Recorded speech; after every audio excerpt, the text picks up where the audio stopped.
बिस्मिल्लाहिर्रहमानिर्रहीम। आज का जो हमारा टॉपिक है वो है प्रॉब्लम नंबर 4 कंसाइनमेंट की, आईकॉम पार्ट 2 चैप्टर 3।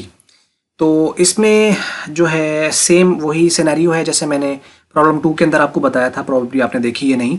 तो इसकी असल में वीडियो भी पहले से अपडेट की हुई है मैंने, जो कि क्वेश्चन नंबर 1 के नाम से है और बहुत पहले अपडेट हुई हुई है। लेकिन बाद में डिमांड थी कि जी आप सेपरेट हर जो है वो वीडियो का लिंक प्रोवाइड करें, तो उसके लिए बना रहा हूँ। तो चूँकि वीडियो पहले से अपडेटेड है तो उसका मैंने लिंक जहाँ पर आई बटन में दे दिया है, आपने यहाँ पर उसको क्लिक करना है और वहाँ से ये वीडियो आपको मिल जाएगी।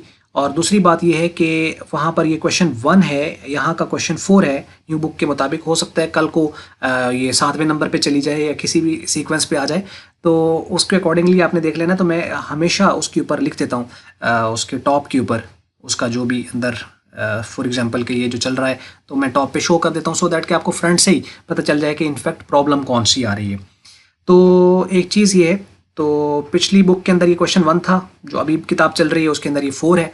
तो ये थोड़ा सा सीक्वेंस आगे पीछे है, क्वेश्चन बिल्कुल सेम है। यहाँ पे लिंक पे क्लिक करेंगे तो आपको वीडियो मिल जाएगी। वीडियो देखने का बहुत बहुत शुक्रिया।